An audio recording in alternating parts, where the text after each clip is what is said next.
आज की इस वीडियो में जो समलंबाकार खेत होते हैं उनका हम क्षेत्रफल कैसे निकालते हैं इसके बारे में बतलाया जाता।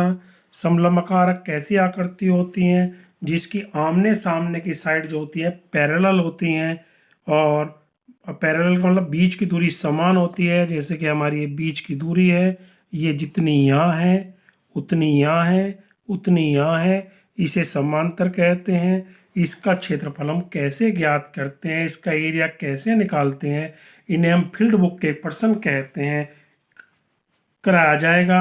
आज से पहले अपने वीडियो में मैंने स्क्वायर और आयत और त्रिभुज के क्षेत्रफल के बारे में बतलाया था। आज मैं जो समलंबाकार होती है, टेरापीजियम होती हैं, ऐसे खेतों के बारे में समझाऊंगा। इसके जानने के लिए एक मैंने के पहले से ही खेत तैयार किया हुआ है जिसका ABCD का नाम दिया गया है। ऐसे खेत का क्षेत्रफल निकालने के लिए हम इसके दो विकर्णों को आपस में मिला देते हैं, अर्थात पूरे खेत को दो हिस्सों में बांट देते हैं। पूरे खेत को कितने हिस्सों में बांट देते हैं? दो हिस्सों में। समलंब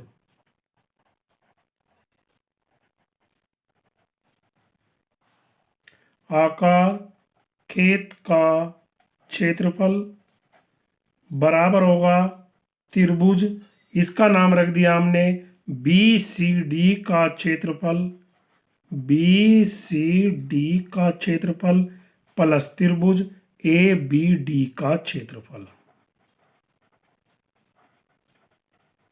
जैसा कि त्रिभुज के क्षेत्रफल के पहले में बताया है 1/2 आधार गुणा लंब, 1/2 ये मैंने अपनी पहली वीडियो में बतलाया था कि ट्रायंगल का जो एरिया होता है हाफ बेस इंटू हाइट होता है। इसका बेस कौन सा है? इस वाले ट्रायंगल का CD, और हाइट क्या है? इसका नाम रख लेते हैं हम BE, प्लस 1/2 इसका बेस AB, और हाइट जितनी यहाँ होगी उतनी ही हाइट यहाँ होगी, तो इसका नाम भी यही रख लिया जाता है। मान के चलो ये बेस B1 है, ये B2 है, हाइट इसकी h है, तो शॉर्ट में 1/2 CD का मान है B2 into h plus 1/2 B1 into h, half h common ले लिया, क्या बचा? B2 plus B1। इसे हिंदी के रूप में हम क्या लिखेंगे? 1/2 इंटू ऊंचाई इंटू आमने सामने की भुजा का योग, आमने सामने की भुजा का योग। क्योंकि ये समांतर है, पैरेलल है, तो ऊंचाई तो सेम ही होगी, और आमने सामने की भुजा जैसे ये और ये, इन दोनों के जोड़ के बराबर ये क्वेश्चन बन जाता है। जैसे कि मैं एक एग्जाम्पल के द्वारा यहीं पर समझा देता हूं। ये साइड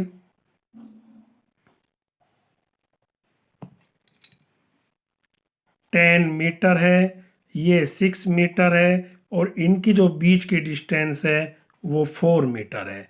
तो मेरे फॉर्मूले के अनुसार, जैसे मैंने अभी समझाया है, हाफ मल्टीप्लाई हाइट, हाइट कितनी है? 4 मीटर, और आमने सामने की साइड है 6 प्लस 10, 2 2 जा 4, 2 10 और 6 हो गए 16, तो इसका आंसर आ जाता है 32 वर्ग मीटर। मैं एक और एग्जाम्पल के द्वारा बता रहा हूं। एक खेत है, एक खेत है जिसकी आमने सामने की भुजाएं दी हुई हैं।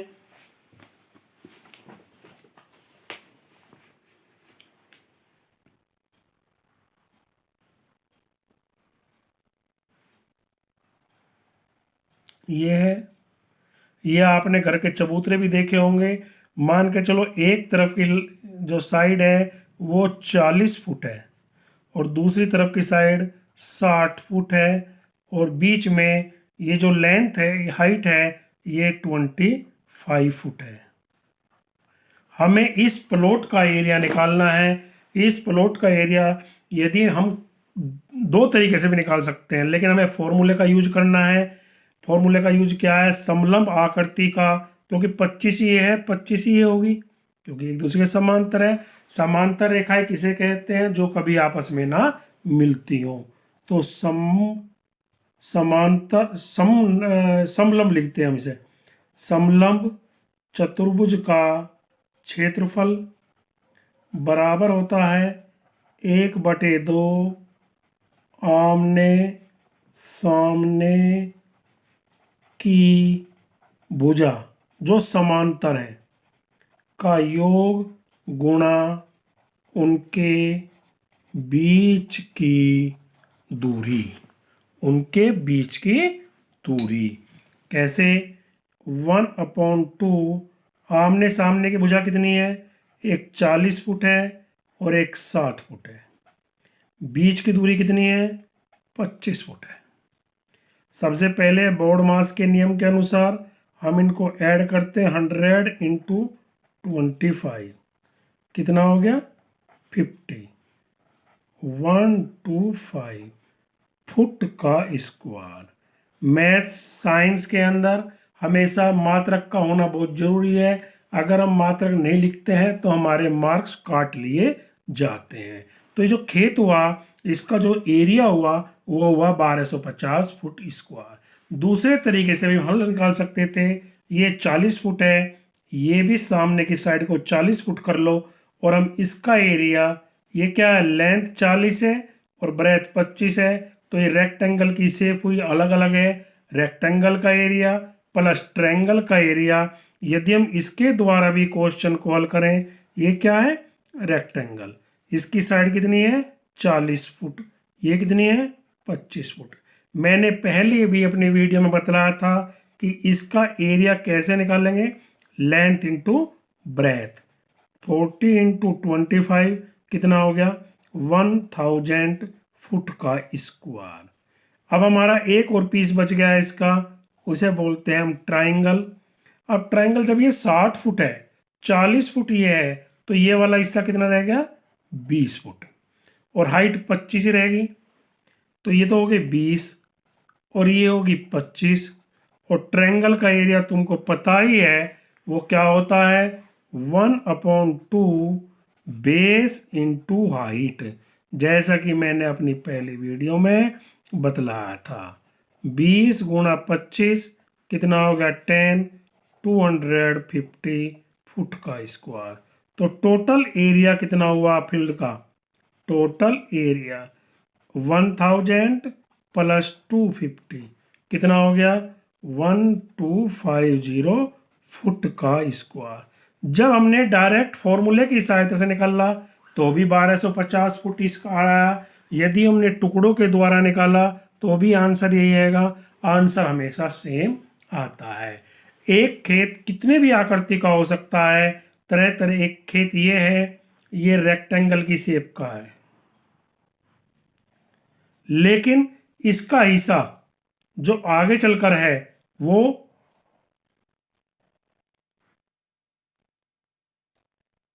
टेरापीजियम है। तो हम इसका एरिया कैसे निकालेंगे? इस हिस्से का एरिया रेक्टेंगल का एरिया, और इसका हिस्सा कैसे निकालेंगे? टेरापीजियम का एरिया। या ये जो एरिया हो सकता है ट्रायंगल भी हो सकता है। इन्हें हम फील्ड बुक के सवाल कहते हैं। ये हमारे जितने लेखपाल की परीक्षाएं होती हैं या खेतों संबंधी क्वेश्चन होते हैं, हमें अपने अपने खेत भी नापने होते हैं, प्लॉट भी नापने होते हैं, तो उनके क्षेत्रफल इस तरीके से ज्ञात किए जाते हैं। अब आपको क्या करना है? अपनी बुक्स में दिए हुए क्वेश्चनों को हल करना है। एक क्वेश्चन होमवर्क के रूप में मैं भी दे रहा हूँ।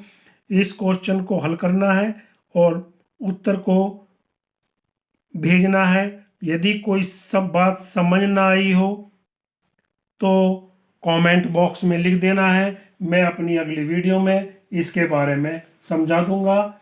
मेरे वीडियो अच्छी लगे तो लाइक और शेयर करना। 10 मीटर, 25 मीटर और ये है 12 मीटर।